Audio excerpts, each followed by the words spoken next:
సంపాదించాక ఖర్చు పెట్టనంటే ఎలా కుదరదో, వద్దనుకున్న ఏదోలా ఖర్చు అయిపోతాయి. అలాగా కొంత జ్ఞానం వచ్చాక, కొంత చదివాక, కొంత చెయ్యగలిగే సత్తా ఉన్నాక నేను ఊరికనే కూర్చుంటాను, నేను ఏమి చెయ్యనంటే జీవితం అలా ఉండనివ్వదు.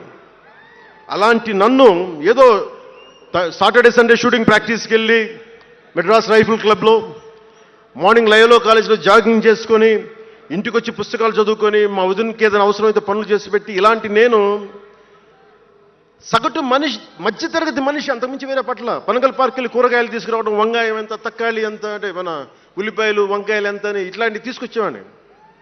నెల్లూరులో పెద్ద బజారు వచ్చి, మన పెద్ద బజారు చిన్న బజారుకి వెళ్ళి ఇంటికి కావాల్సిన సామాన్లు తీసుకొచ్చేవాడిని.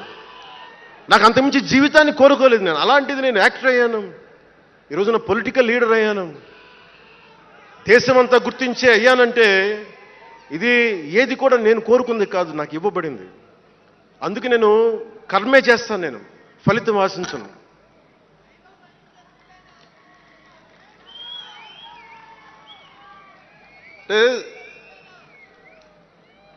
అంటే ఎలా ఉంటుందంటే, అది ఇవన్నీ ఎందుకు చెప్తున్నానంటే, సగటు మనిషి చాలా భయాల మధ్య, చాలా బాధ్యతల మధ్య జీవితాన్ని కొనసాగించాలి.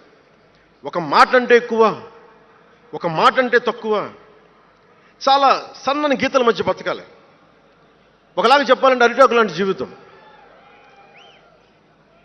అరిటాకు ఉంది కదా అని జీవితం వడ్డించిన విస్తరు అవ్వదు, చిన్నపాటి ముళ్ళు తగిలినా మొత్తానికి చిరుగుపోతుంది.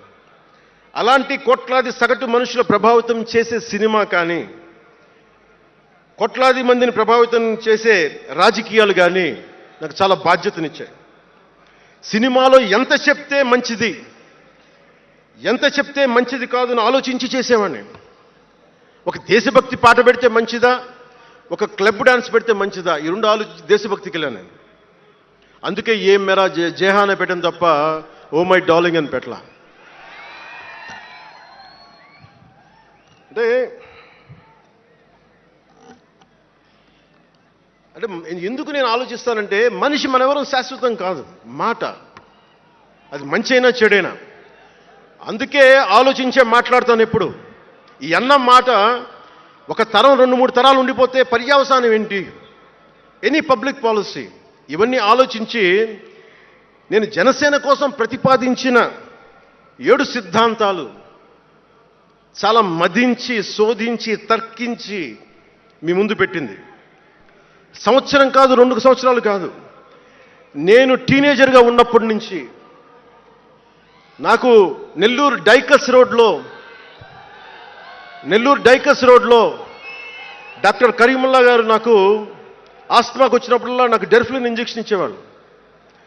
ఆయన కోసం వెయిట్ చేస్తూ ఉంటే ఒక బోర్డు నన్ను ఆకర్షించేది, prevention is better than cure అని. దాన్ని ఎప్పుడు గుర్తుండిపోయింది నాకు. అంటే వ్యాధి నివారణ కంటే, వ్యాధి చికిత్స కంటే కూడా వ్యాధి నివారణ మేలని.